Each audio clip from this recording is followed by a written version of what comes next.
Bonjour à tous, la séance est ouverte. L'ordre du jour appelle les questions au Premier ministre. La première d'entre elles va être posée par Monsieur Alexandre Loubet pour le Rassemblement national.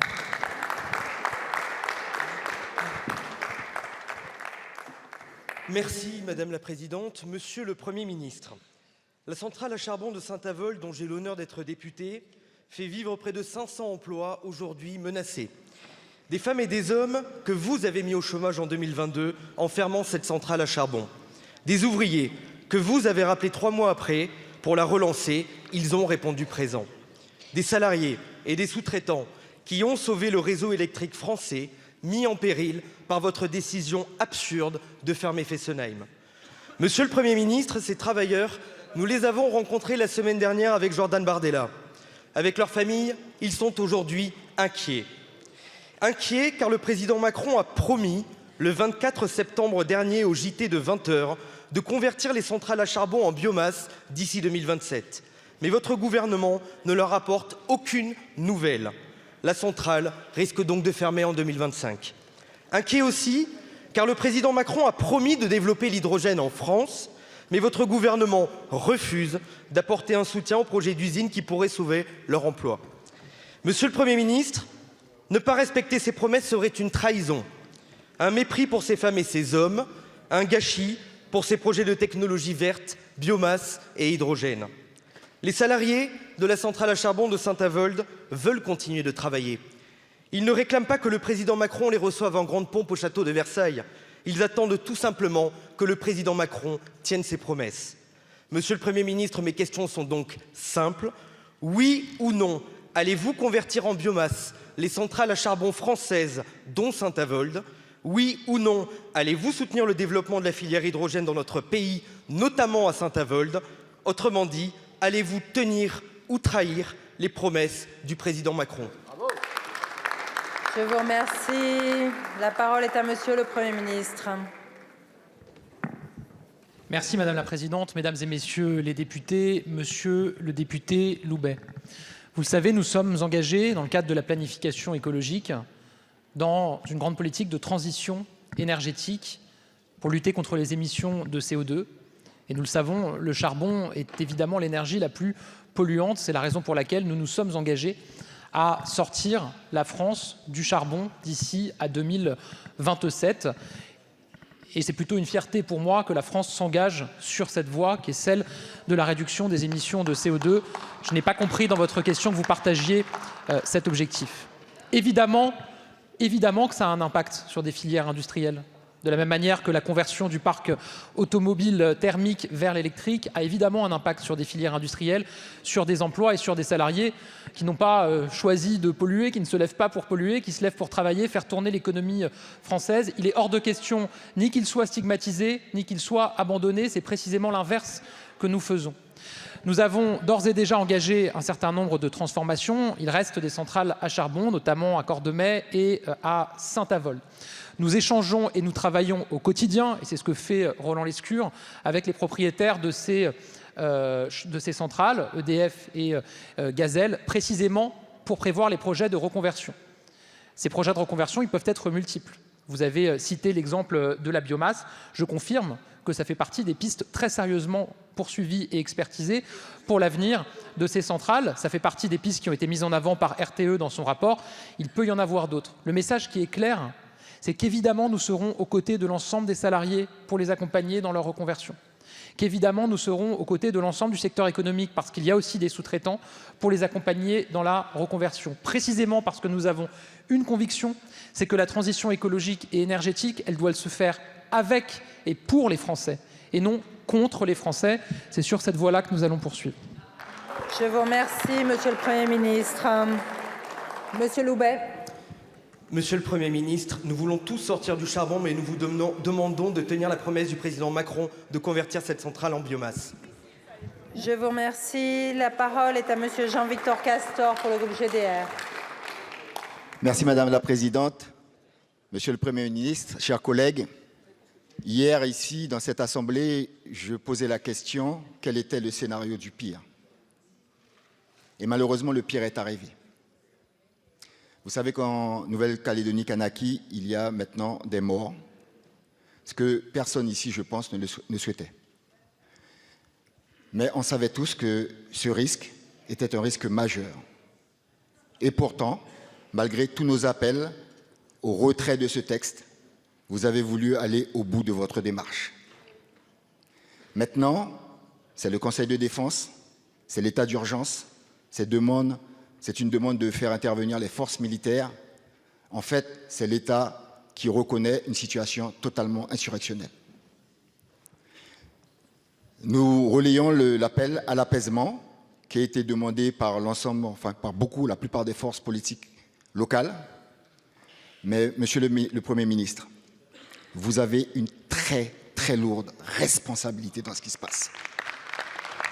Très, très lourde. Ça fait plusieurs semaines qu'on vous dit d'arrêter ce processus. Maintenant, la voie doit être ouverte au dialogue. Le courrier qui a été envoyé par le Président de la République laisse un espace extrêmement court et contredit tout ce qui a été dit hier dans cette Assemblée, à savoir que la réunion du Congrès se ferait et qu'on privilégierait le temps du dialogue.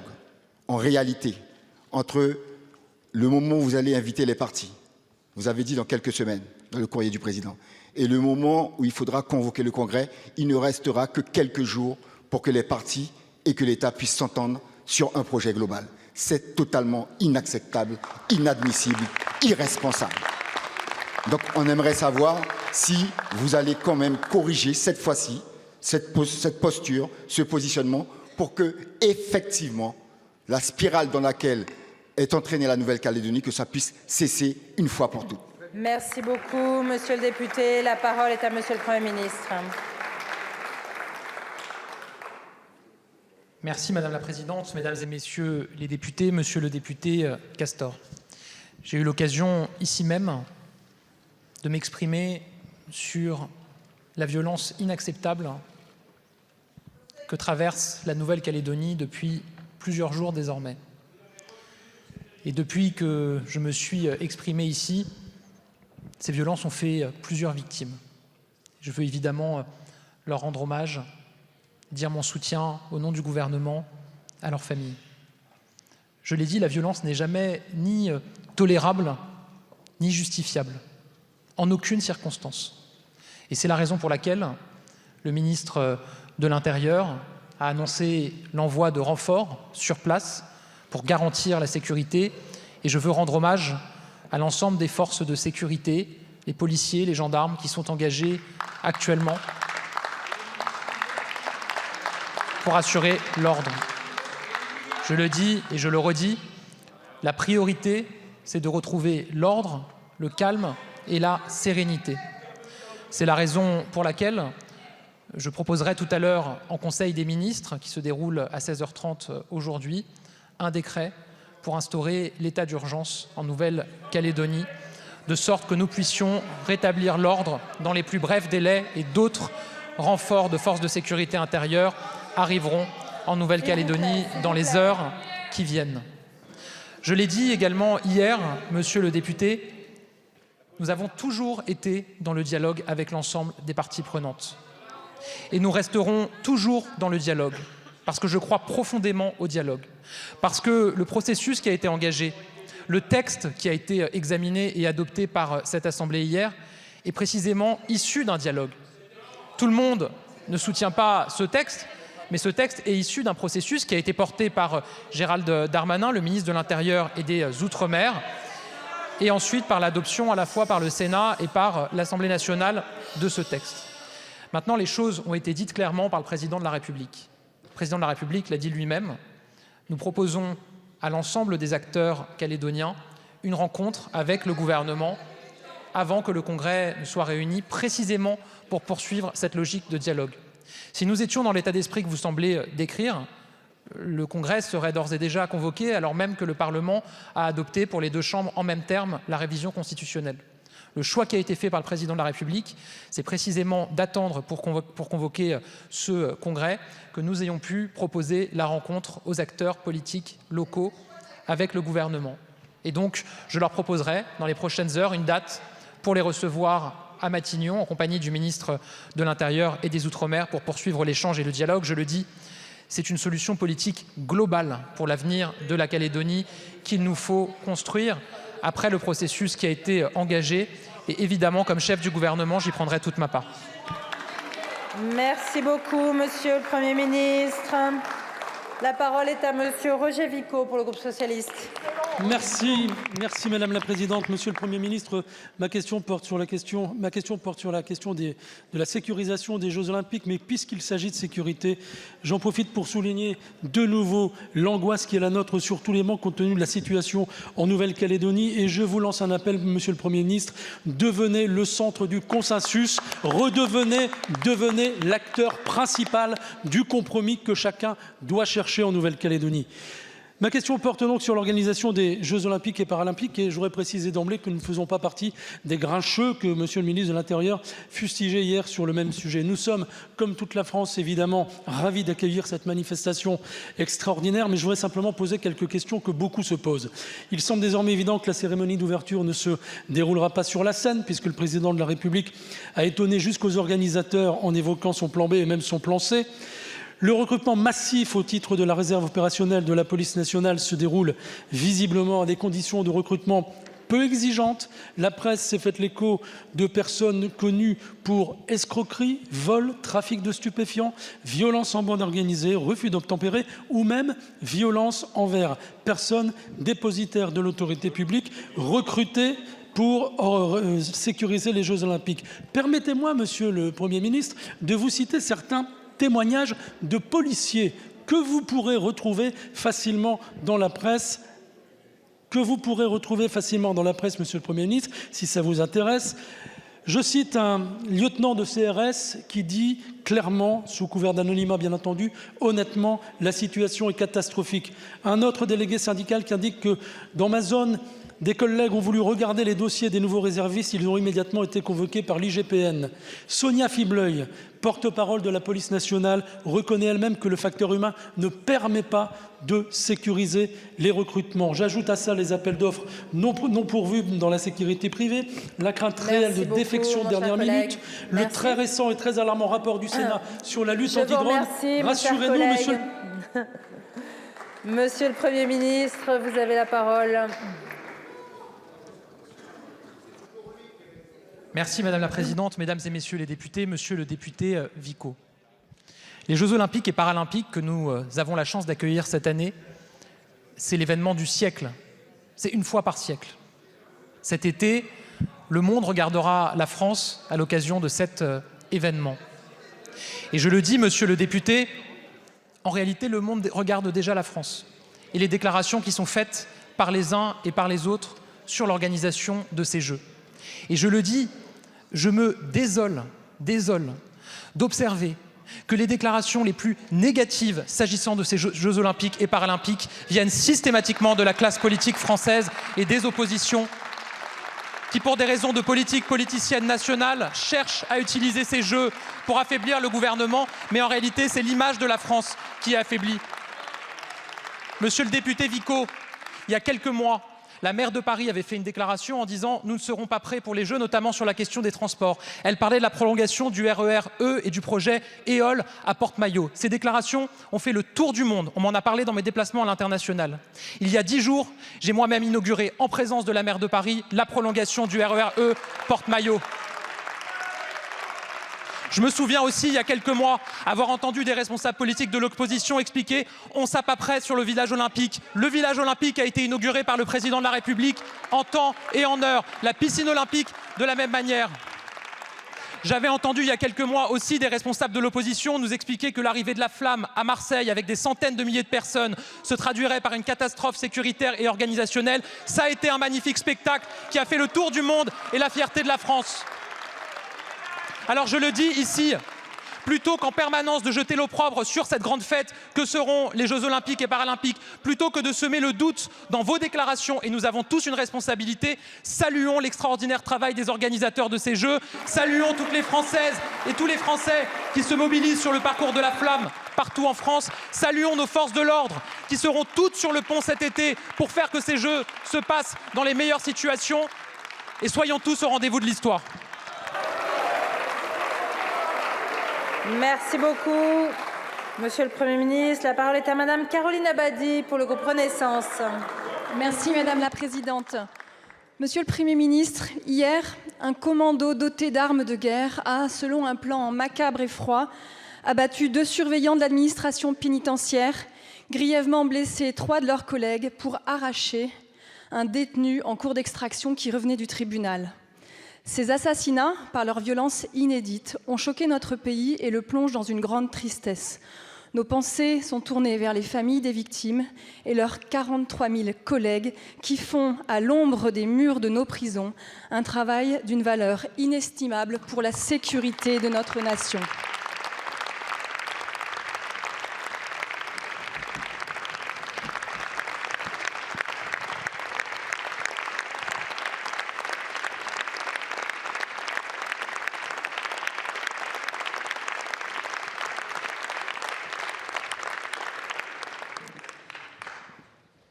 Ils marquent leur solidarité aujourd'hui d'une mobilisation nationale que nous comprenons évidemment.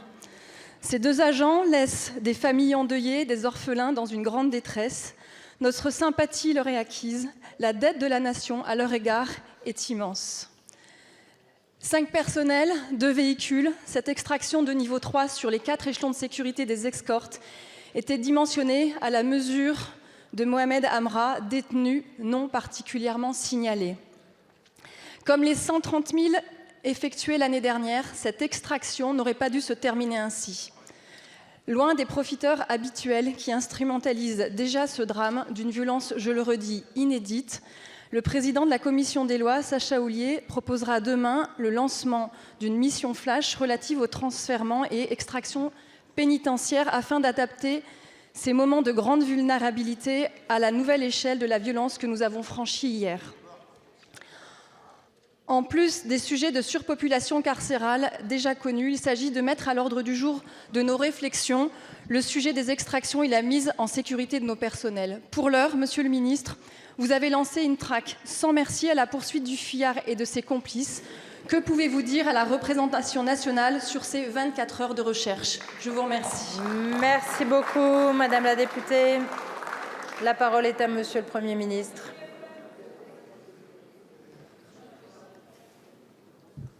Merci Madame la Présidente, Mesdames et Messieurs les députés, Madame la députée Caroline Abadie. Cette attaque hier dans l'Eure, c'est d'abord une déchirure. Une déchirure pour les familles et les proches des 2 agents sauvagement assassinés, des 3 agents qui ont été très grièvement blessés. Une déchirure pour l'administration pénitentiaire dans son ensemble, qui pleure ses collègues et qui se réveille ce matin inquiète. Je me mets à la place des agents de l'administration pénitentiaire. Évidemment qu'aujourd'hui, ils se disent tous « ça aurait pu être moi ». Une déchirure aussi pour la République, car c'est bien elle qui était visée, c'est bien notre ordre républicain qui a été pris pour cible. Ce sont nos lois que les auteurs de cette attaque pensent pouvoir bafouer impunément. Eh bien, je veux le dire et le rappeler, non, on ne s'en prend pas à la République impunément. Non, on ne bafoue pas les lois de la République. Non, on ne tue pas impunément. Vous l'avez dit, des moyens massifs ont été engagés pour retrouver les auteurs de cette attaque ignoble. Le plan Épervier a été déclenché. Plus de 450 policiers et gendarmes sont mobilisés à la recherche des auteurs. Je ne peux évidemment pas vous en dire davantage évidemment dans le débat public, mais je le dis, l'enquête progresse. Et je le redis ici aux auteurs, nous vous traquons, nous vous retrouverons et nous vous punirons. Ils paieront pour ce qu'ils ont fait.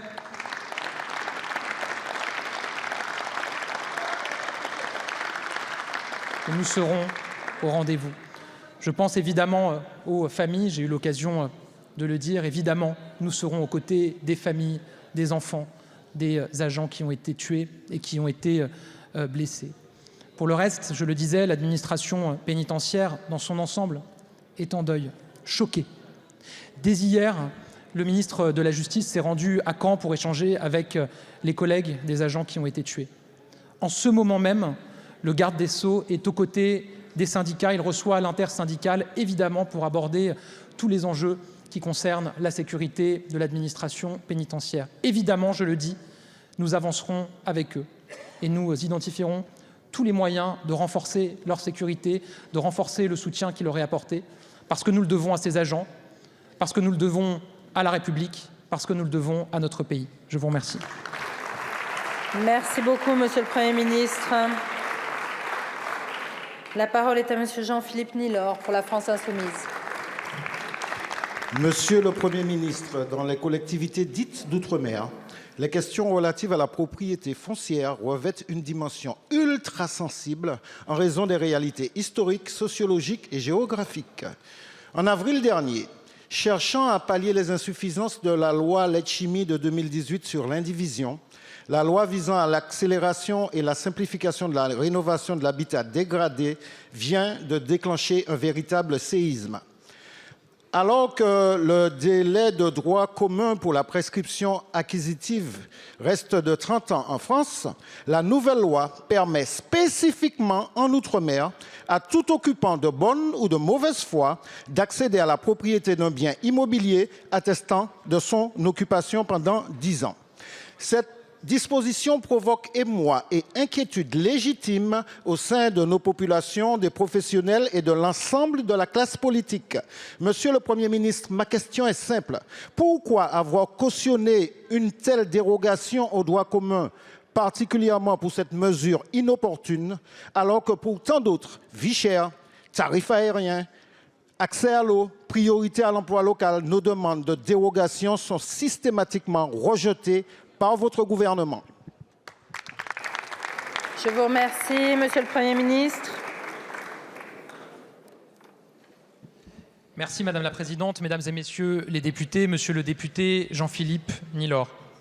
Vous m'interrogez sur les difficultés que rencontrent les familles martiniquaises dans le règlement des successions et les problématiques d'indivision sur un territoire où, nous le savons, l'acquisition foncière est un sujet extrêmement sensible.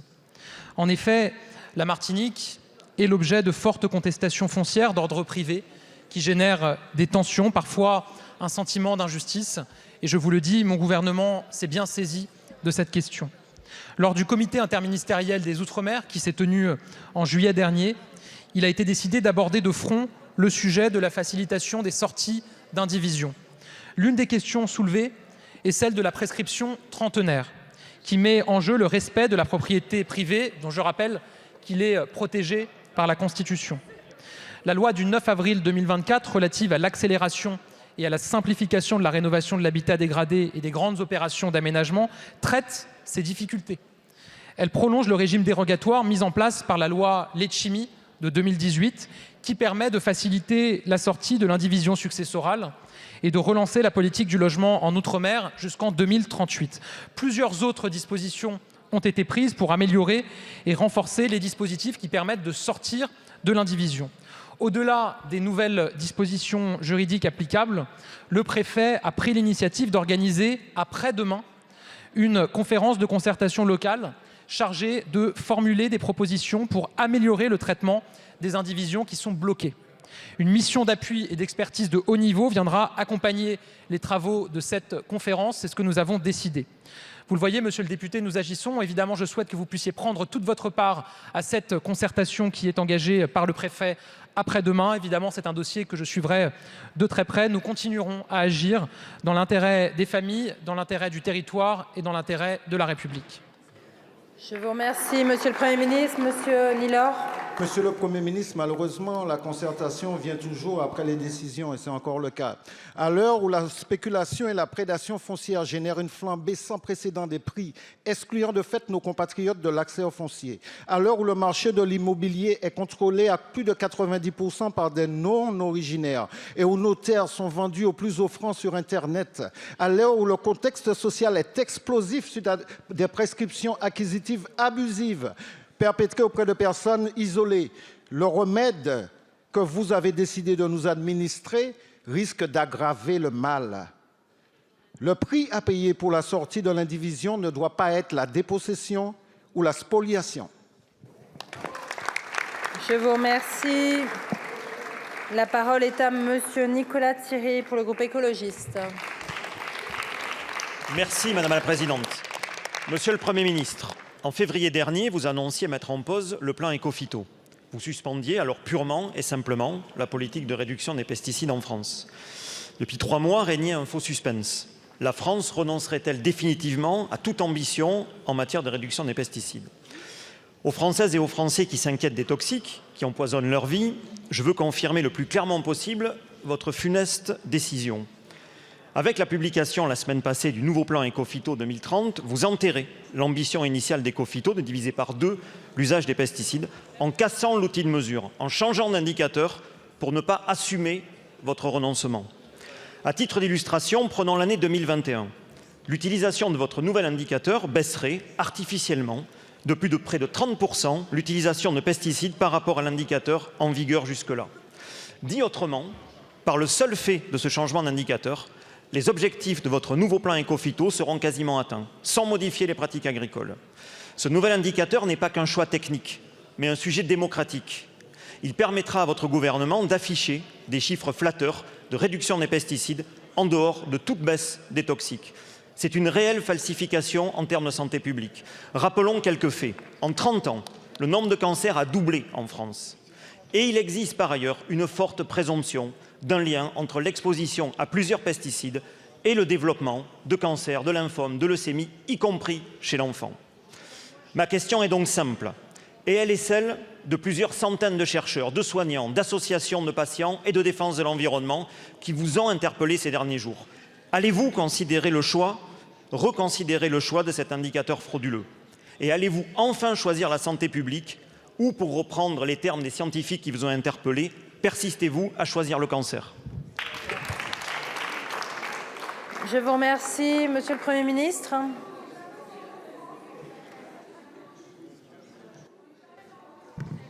Merci Madame la Présidente, Mesdames et Messieurs les députés, Monsieur le député Thierry. Nous n'avons pas de leçon à recevoir de votre part sur la question environnementale. Non, je le dis très sincèrement. Aucune leçon à recevoir. Moi, je suis très fier de ce qui est fait par cette majorité depuis 2017. Très fier.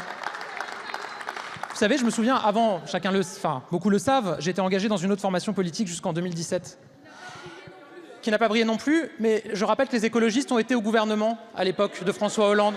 Et qu'est-ce qui s'est passé? Qu'est-ce qui s'est passé entre 2012 et 2017? L'usage des pesticides a augmenté de 20% en France pendant que vos amis étaient au gouvernement. Et je le dis d'autant plus que j'ai participé également. Et je suis très fier qu'à l'initiative de ce président de la République et de cette majorité, l'usage des phytosanitaires en France depuis 2017, il a baissé, contrairement à ce qui se passait à l'époque où vous étiez au gouvernement avec monsieur Hollande. Et si c'est vrai, et que si on prend même les CRM1, c'est-à-dire les pesticides, les phytosanitaires les plus dangereux, ça a baissé de 95% en France. Vous devriez vous en réjouir. Vous devriez le saluer. On peut avoir des débats, on peut s'opposer, tout en étant capable de reconnaître quand il y a des choses qui vont dans la bonne direction.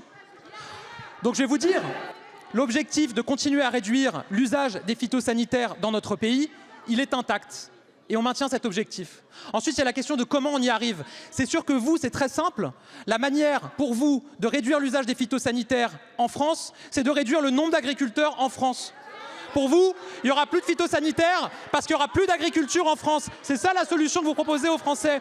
Quand bien même il y aura encore les mêmes produits, avec les mêmes produits alimentaires, avec les mêmes phytosanitaires utilisés dans des pays voisins qui arriveraient sur les étals des Français. Mais ça, vous vous en fichez. C'est ça la réalité. Donc nous, on assume d'avoir une politique pragmatique pour chercher des solutions plutôt que de chercher en permanence à brutaliser tout le monde et à la fin à n'avoir aucun résultat. C'est comme ça qu'on a obtenu la réduction qui a été la nôtre. Et je le dis aussi, nous n'avons pas de leçon à recevoir s'agissant de la confiance qui est faite aux scientifiques. Quand on voit les déclarations de votre candidate, Madame Toussaint, encore récemment démenties par tous les scientifiques qui cherchent à agiter les peurs, à instrumentaliser des données, et les scientifiques eux-mêmes ont dénoncé les déclarations de Madame Toussaint, on n'a pas de quoi être fier et donner des leçons ici dans cet hémicycle. Merci, Monsieur le Premier ministre. Monsieur le député. Monsieur le Premier ministre, je vous ai posé une question très précise sur les méthodes d'évaluation et vous n'y avez pas répondu. Je vous remercie. Monsieur le Premier ministre. Je vais vous dire, sur la méthode d'évaluation,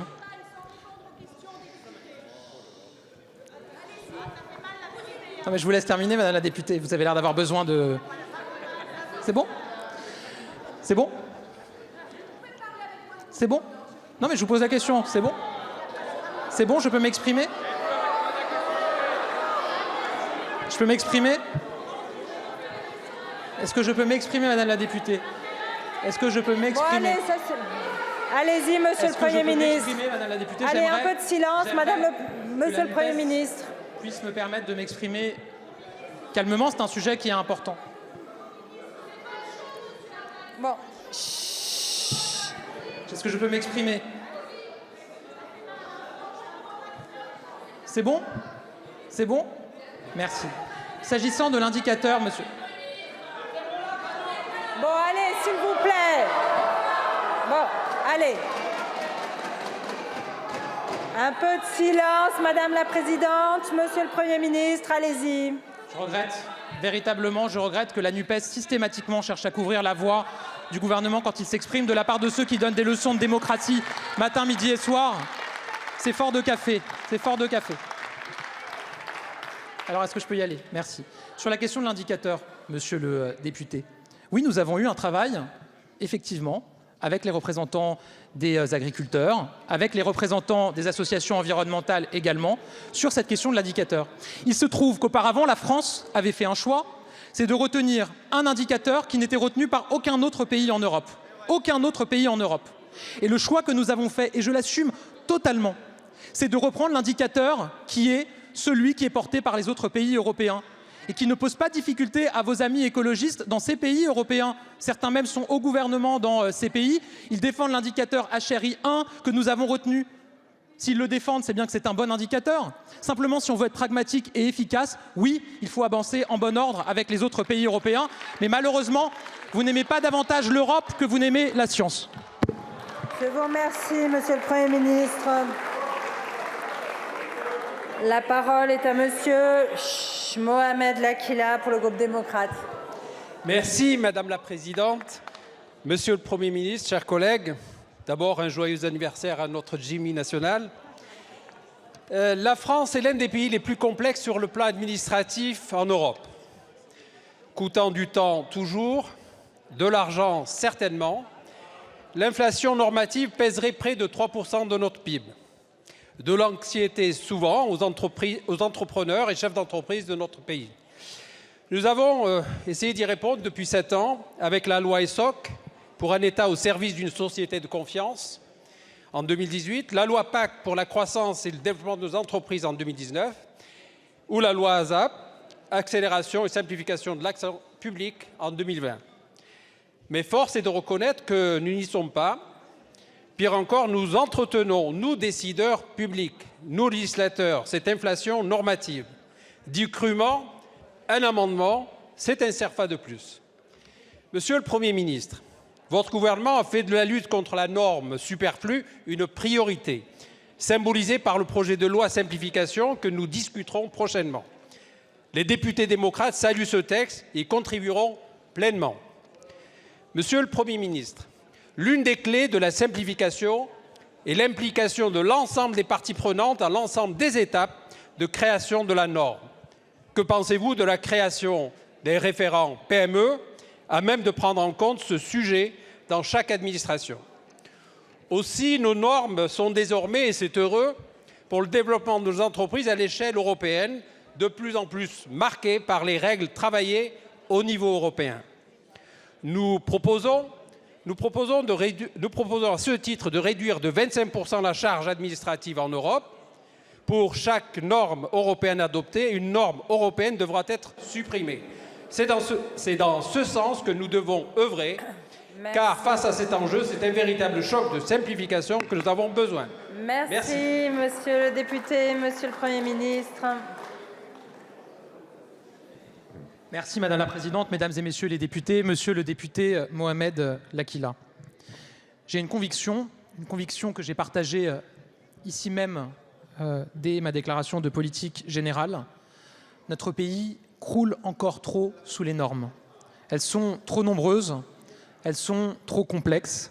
Je sais que vous partagez cette conviction, nous avons eu l'occasion d'en parler à de nombreuses reprises. Pour un patron de PME, c'est jusqu'à 8 heures consacrées chaque semaine aux démarches administratives. C'est une journée de travail entière. On parlait à l'instant des agriculteurs. On sait à quel point les agriculteurs, malheureusement, ont été conduits, réforme après réforme, ces dernières décennies, à passer plus de temps parfois devant leur écran que dans leur champ. L'excès de normes, il bride l'entrepreneuriat, il bride l'innovation, il brime les Français. Alors j'ai donné un mot d'ordre, simplifier. Simplifier partout où c'est possible la vie des Français, la vie des entreprises. Simplifier, comme nous le faisons depuis 2017, à l'écoute des Français, à l'écoute des entrepreneurs, en répondant concrètement à leurs problèmes, en facilitant vraiment leurs démarches et en améliorant vraiment la vie. Pour y parvenir, j'ai demandé au ministre de l'Économie et des Finances, Bruno Le Maire, de bâtir un grand projet de loi de simplification. Nous sommes partis des demandes et des attentes des entrepreneurs. Il y a une vaste consultation qui a été lancée et nos solutions, je le dis, celles que nous proposons dans ce texte, elles viennent d'abord du terrain et des entrepreneurs. Ce sont leurs suggestions, leurs idées, leurs simplifications qui se traduisent dans ce texte. Alors nous allons partir dans une grande chasse aux CERFA. Ces formulaires, on le sait, c'est depuis longtemps une passion administrative française. Il en existe plus de 1800. C'est beaucoup trop. C'est beaucoup trop. Aussi, j'ai chargé le ministre de mener la traque aux CERFA inutiles et de progressivement, dans les prochaines années, mettre fin à l'usage des CERFA. Nous allons créer un test PME pour évaluer systématiquement l'impact de toute nouvelle norme sur les entreprises et pour écarter celles qui seraient trop lourdes et inutiles. C'était une demande forte de la CPME et c'est l'assurance que les PME seront désormais associées dès l'origine systématiquement à la conception des normes qui les concernent. Nous allons prendre des mesures pour mieux protéger les TPE-PME dans leurs relations avec les banques et les assureurs parce que les entrepreneurs ne comprennent pas, et moi non plus, pourquoi ils ne peuvent pas bénéficier des mêmes offres comme particuliers et comme entreprises. Nous allons relever les seuils au-dessus desquels des contrôles de concentration se déclenchent. C'est une mesure attendue, nécessaire, utile pour permettre aux PME de grandir sans se heurter immédiatement à un mur de contrôle supplémentaire. Monsieur le député, ce ne sont que quelques mesures de ce projet de loi. Nous pouvons améliorer ce projet de loi, nous pouvons l'enrichir, nous pouvons construire d'autres mesures et d'autres propositions. Je compte sur vous, dont je connais l'engagement, et plus largement sur l'ensemble de la représentation nationale pour nous faire des propositions. Je veux aussi le dire, et vous le soulignez, ce travail, on doit le mener au niveau européen. On y est résolu, et c'est une piste, et c'est un axe qu'a rappelé le président de la République lors de son discours de la Sorbonne. Je vous remercie. Merci beaucoup, monsieur le Premier ministre. La parole est à monsieur Olivier Serva pour le groupe LIOT. Merci Madame la Présidente, Monsieur le Premier ministre, mes chers collègues. Les prix des billets d'avion pour les Outre-mer sont trop chers. 867 €, prix d'un aller-retour Paris-Pointe-à-Pitre actuellement, 8 heures de vol. Pour un Paris-Los Angeles, 11h35 de vol, dans les mêmes conditions, 686 €. Monsieur le Premier ministre, il y a quelque chose qui cloche. Je me suis rapproché du principal fournisseur de kérosène dans le bassin Antilles-Guyane et des dirigeants des compagnies aériennes. J'ai pu constater que le voyageur ultramarin est littéralement la poule aux œufs d'or, ou encore le dindon de la farce, du financement des infrastructures ferroviaires françaises. Pourtant, des trains en circulation en Outre-mer, il n'y en a pas, patini. En effet, la taxe de solidarité dite Chirac, payée par les compagnies aériennes pour financer les investissements de l'État en matière de ferroviaire, figurez-vous que le passager ultramarin la paye. Pourquoi donc ne pas exonérer de cette taxe les compagnies aériennes opérant des rotations en Outre-mer vers l'Hexagone? On parle là de millions d'euros. Autre taxe payée par les compagnies aériennes et répercutée sur le prix du billet, la taxe de sûreté et de sécurité, qui dans d'autres pays du monde est payée par l'État. Encore une piste pour diminuer le coût du transport. Ensuite, Monsieur le Premier ministre, venons-en au coût du kérosène. Fixé librement par les vendeurs de carburant, ce coût représente autour de 30% du prix d'un billet d'avion. Pourquoi ne pas encadrer son prix par arrêté préfectoral, comme pour les autres carburants en Outre-mer? Enfin, il y a également à redire sur l'impossibilité pour la raffinerie des Antilles de s'approvisionner ailleurs qu'en mer du Nord. C'est loin. Pourtant, nos voisins sud-américains compte parmi les plus grands producteurs de pétrole au monde et c'est moins cher. Monsieur le Premier ministre, voici là des pistes d'économie que je pose sur la table. Je compte sur vous pour les saisir. Je vous remercie. Je vous remercie, monsieur le député. Monsieur le Premier ministre. Merci Madame la Présidente, Mesdames et Messieurs les députés, Monsieur le député Olivier Servin. Vous avez raison, la question de la desserte aérienne de la Guadeloupe et plus largement des Outre-mer est cruciale. Et évidemment, avec le gouvernement, nous y sommes très vigilants. Vous m'interrogez sur la taxe dite Chirac. Celle-ci finance, comme vous le savez, depuis 2006, l'aide au développement. En 2020, elle avait été majorée d'une éco-contribution qui permet de financer la décarbonation des mobilités des Français grâce à des investissements dans des infrastructures de transport durable, notamment le ferroviaire. Ça représente 1,50 € par billet en classe économique. C'est évidemment bien loin du prix total du billet que vous avez évoqué, mais qui est véritablement un sujet sur lequel nous devons continuer à travailler. Pour autant, je le dis, le gouvernement met tout en œuvre et continuera à le faire pour rendre les vols entre l'Hexagone et les Outre-mer accessibles à tous les ultramarins. Plusieurs mesures sont d'ores et déjà prises qui limitent les coûts par rapport aux autres vols. Je pense à la TVA et aux obligations de compensation des émissions applicables aux vols intérieurs, deux mesures qui ne s'appliquent pas pour les vols desservant l'outre-mer, ce qui permet déjà un soutien. Je pense également aux règles européennes qui ne sont pas applicables, en particulier l'obligation d'incorporation de carburants d'aviation durable pour les vols au départ de l'outre-mer ou l'intégration au marché carbone européen. Donc ces mesures-là que je viens de citer, elles permettent de limiter le prix des billets entre les Outre-mer et l'Hexagone. On agit également pour rendre plus accessible le transport aérien pour nos compatriotes Outre-mer avec une augmentation de 50% de l'aide à la continuité territoriale mise en œuvre en 2024. Et c'était notamment une revendication des députés ultramarins de tous les bancs qui s'étaient mobilisés pour cela. Enfin, le dernier comité interministériel des Outre-mer auquel je faisais référence il y a un instant a initié une réflexion globale sur les prix des billets d'avion. Je souhaite que cette réflexion puisse se poursuivre et surtout qu'elle intègre, comme vous nous y avez invité, la question du prix du kérosène. Je connais votre engagement sur le sujet avec beaucoup d'autres parlementaires ici et je compte évidemment sur vous pour nous faire des propositions en la matière et qu'on puisse avancer ensemble sur ce sujet. Je vous remercie, monsieur le Premier ministre. La parole est à monsieur Jérôme Nury pour le groupe Les Républicains.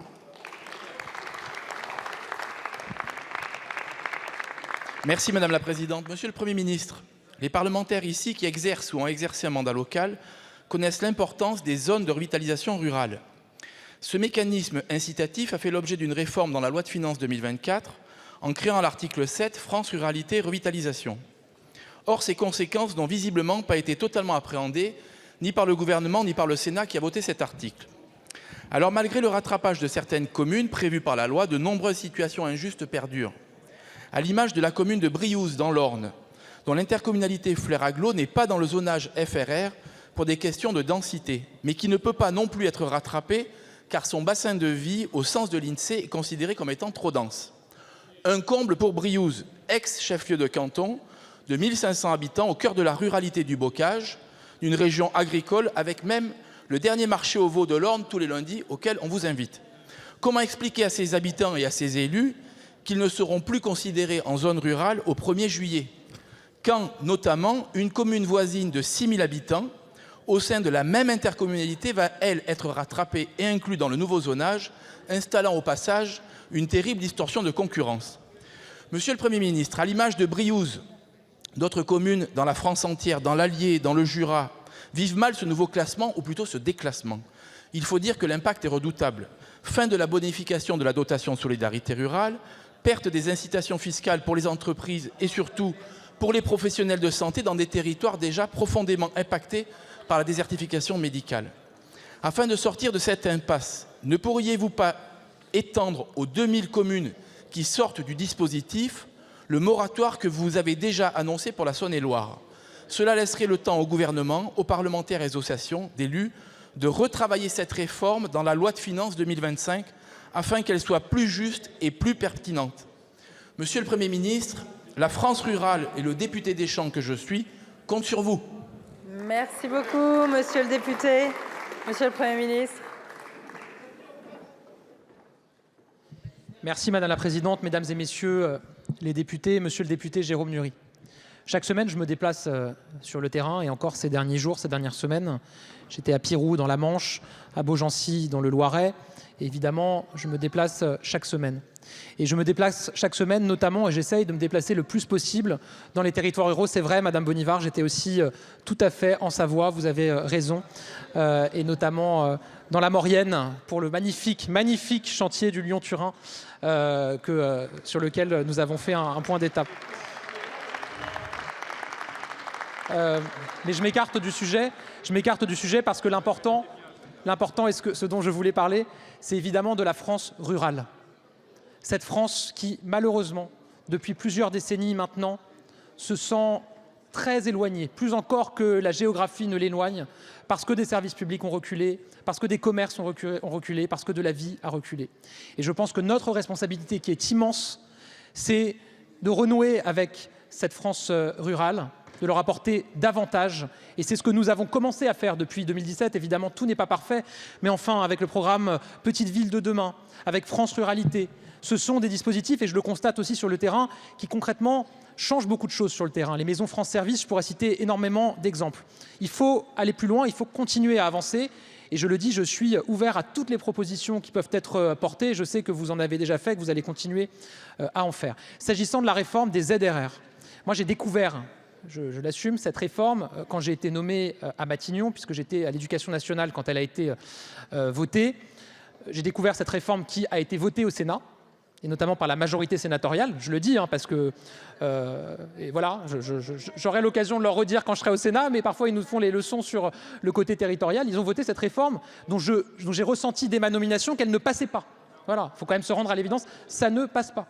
C'est pour ça que j'avais tout de suite demandé à Dominique Faure de mettre en place un moratoire et qu'on est en train de travailler sur les nouveaux critères. Vous m'aviez parlé, parce qu'on s'était vu, Madame Louvagie aussi, qui est du même département, mais vous m'avez parlé notamment de la commune de Briouze.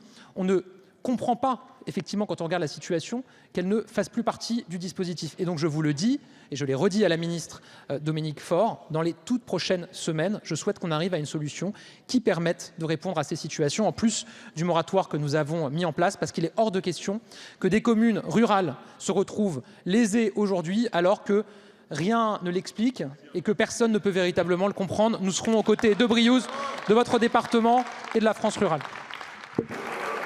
Je vous remercie, Monsieur le Premier ministre. La parole est à Monsieur Vincent Thiébaut pour le groupe Horizon. Merci Madame la Présidente. Monsieur le Premier ministre, la rénovation énergétique des bâtiments est un pilier majeur pour la réussite de la transition écologique. Et nous sommes d'ailleurs dotés d'un outil qui s'appelle PrimeRénov' depuis 2020, qui fait aujourd'hui preuve d'efficacité puisque c'est plus de 505 000 rénovations globales qui ont été réalisées, notamment en 2022. Ce dispositif, ce sont des montants importants, 2,4 milliards pour 2023, 4 milliards qui ont été alloués pour 2024. Malheureusement, nous voyons aussi l'émergence d'une éco-délinquance. Nous avons ici tous eu écho de nombreuses fraudes qui nous ont été remontées, dont ont été victimes des particuliers. Mais plus grave que ça, il y a quelques jours, Tracfin a fourni au ministre des Comptes publics, M. Thomas Cazeneuve, une alerte qui notamment signale que plus de 400 millions d'euros de fraude ont été constatés sur le dispositif. Cette éco-délinquance est en train de s'organiser en mafia. Cela fait penser effectivement à la malheureusement ça nous fait penser aux quotas carbone qui ont fait notamment l'objet d'une série assez connue qui passe à la télé et qui nous rappelle effectivement qu'aujourd'hui, malheureusement, il y a des gens qui profitent de l'action publique pour lutter contre le changement climatique. Nous avons pris de certain nombre de mesures, notamment sur la mise en place de labels, la mise en place d'accompagnateurs. Aujourd'hui, sont-ils réellement efficaces ? Certains auditeurs font plus de 1000 audits, notamment diagnostics dans l'année. Donc, monsieur le Premier ministre, ma question est très simple. L'État dispose-t-il des moyens nécessaires aujourd'hui pour assurer le contrôle et la viabilité du dispositif PrimeRénov'? Et plus spécifiquement, quelles sont les pistes d'amélioration en ce qui concerne la labellisation, la formation des professionnels et l'accompagnement de nos concitoyens pour nous garantir que l'euro investi par le public, par l'État, est un euro efficient? Merci. Merci beaucoup, Monsieur le député. Monsieur le ministre. Merci Madame la Présidente, Mesdames et Messieurs les députés, Monsieur le député Vincent Thiébaut. 400 millions d'euros, vous avez raison de le dire. 400 millions d'euros, c'est le montant de soupçons de fraude à MaPrimeRénov' détecté par les services de Tracfin en 2023. 400 millions d'euros qui pourraient avoir été volés à nos services publics. 400 millions d'euros volés aux Français. Parce que la réalité, c'est que la fraude, c'est un impôt caché sur les Français qui bossent, qui se lèvent tous les matins, qui sont toujours au rendez-vous de leurs responsabilités, qui ont le sentiment d'avoir tous les devoirs quand d'autres ont tous les droits, qui respectent les règles, qui respectent les lois et qui malheureusement se font avoir par d'autres qui ne les respectent pas et qui fraudent. Vous le savez, en tant que ministre des Comptes publics, j'avais engagé un plan historique de lutte contre les fraudes, toutes les fraudes, et notamment un nouveau type de fraude que nous avons constaté ces toutes dernières années, qui est la fraude aux aides publiques. J'avais notamment annoncé une mesure importante dans le cadre de ce plan, qui a été votée dans la dernière loi de finances, pour lutter contre les fraudes aux aides et notamment aux aides à la rénovation des logements. On a créé un régime de sanctions rapides sans avoir besoin de porter plainte. C'est nouveau, c'est dans la dernière loi de finances, ça s'applique à partir de cette année. Concrètement, on peut désormais s'attaquer massivement aux fraudes aux aides publiques et les sanctionner fermement, jusqu'à 80% de pénalités dans les cas les plus graves.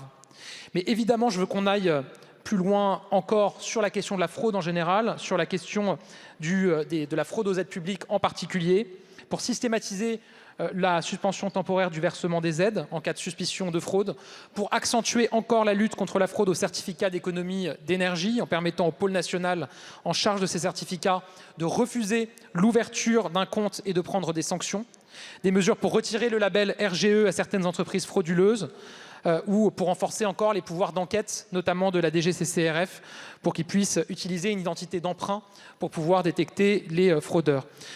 Sur MaPrimeRénov', c'est pour moi une préoccupation très forte. J'étais ministre des Comptes publics et c'est moi qui avais reçu les premières alertes de Tracfin en décembre 2022. Immédiatement, j'avais mandaté une inspection sur ce sujet et fait tous les signalements nécessaires. Donc nous continuerons à aller plus loin avec les outils que vous avez votés, issus du plan que j'avais présenté, et avec les nouvelles pistes que je viens d'évoquer. Et Thomas Cazenave, qui est en charge désormais de ces sujets, est particulièrement mobilisé. Et là aussi, nous sommes ouverts à toutes les propositions qui pourraient être faites. Je vous remercie, Monsieur le Premier ministre. La séance des questions est terminée. La séance est suspendue.